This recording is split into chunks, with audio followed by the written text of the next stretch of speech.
Pensacola has a very wide variety of homes, from charming older homes to brand new construction. You have so many things that it has to offer, but no matter what the home you are looking to purchase, before you fall in love with the home, there's a couple things that you're going to want to be on the lookout for. And number one, the first thing you want to be very mindful of is the age of the roof that you're buying. The age and condition really do matter because of the storms that we have coming through Florida, and the heat that we have does affect the life of the shingles. And so typically you want those to be under 10 years, 15 at max. So when you're purchasing a home, your insurance is also going to want to know that it is under 10 years old. So that's very important. Number two is your HVAC system. Make sure that it's properly working. Around here, those are working basically all of the time, making sure that you stay cool in the summers and warm when it gets a little colder in the winter. So those things are cranking. You want to make sure they're good to go. Typically a lifespan's about 10 to 15 years on an HVAC unit. You can always pay $500 to have those serviced from a company. It's around $500, give or take. I've heard anywhere from $300 to $500 on getting that service, just to make sure everything's working and up to standard, and try to make sure the age of that is under 15 years. And number three is the plumbing type.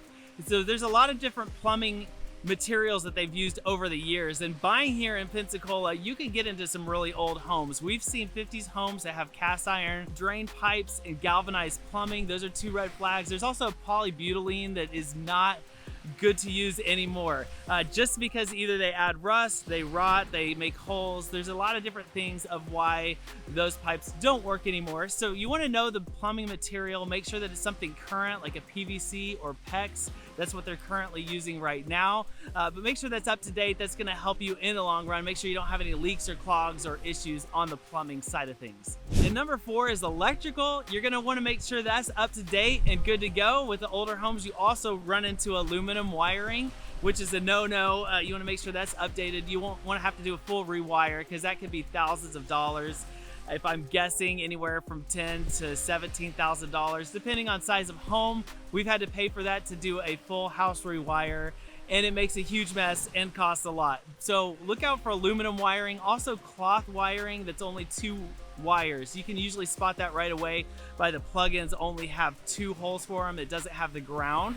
You want to make sure that you have 3-wire grounded cables. It's called Romex. It's the newer kind of electricity that they run to make sure that your home is good, safe, and has no issues. And number 5 is windows and doors. You're going to want to look at those, make sure that there's no leaks or airflow coming through those. Also, really old homes have single pane windows that aren't very good for efficiency or safety. So you may want to look to update those if you end up buying a home that has those.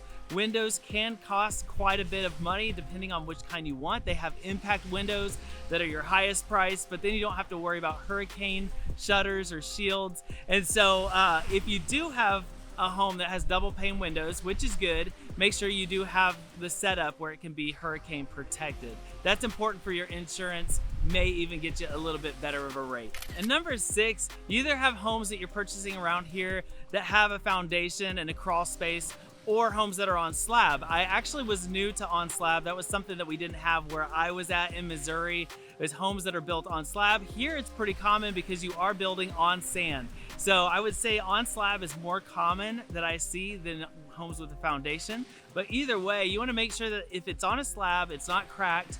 And because you would notice that with tiles cracking, you would see a big crack through the floor.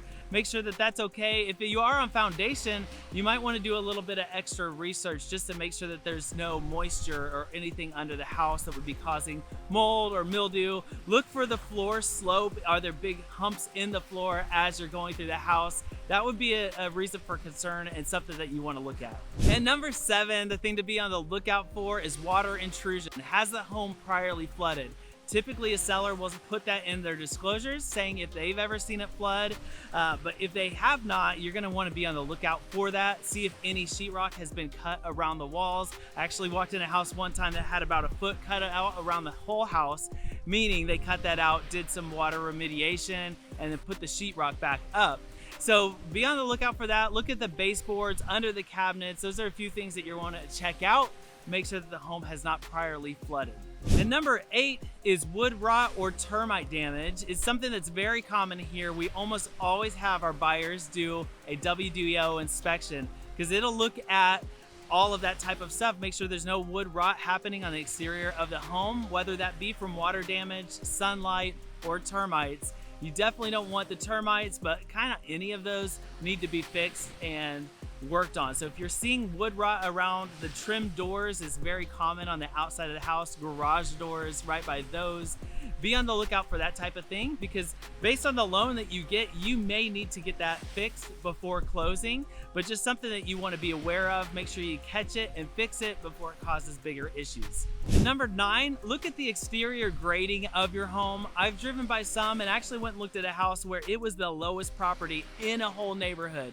And so that's one concern because how water is going to flow is downhill. So you don't want to be the lowest home in a neighborhood because of flooding. And so make sure you're looking at that slope to your house where the water would run off away from your house. Make sure there's good downspouts if they have them, or water moving away from your property.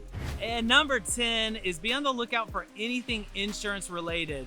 We have a 4-point inspection that you're going to want to make sure is up to date and everything is good. So age of your roof, age of your HVAC, the plumbing and electrical. Make sure those things are good to go because that is going to save you big time when it comes to insurance costs. So if you are buying a home here in the Panhandle, hopefully this checklist is helpful for you as you're evaluating different properties here.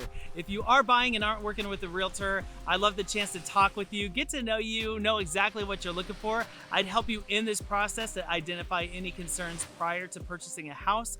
Also, make sure you do your inspections when it gets close to closing because they will go through every detail, even find things that sometimes I'll miss when purchasing a home. So very important to do that, but hopefully that checklist is helpful for you today as you are looking at maybe making the move out this way. So reach out to me at your convenience. My info is all below in the description box. I'd love to talk with you. Book a Zoom call so I can know exactly what you're looking for here at the Emerald Coast. And make sure you like and subscribe to this channel. Follow along as I share more details about buying and moving to this area. I hope to see you next time. Have a good one.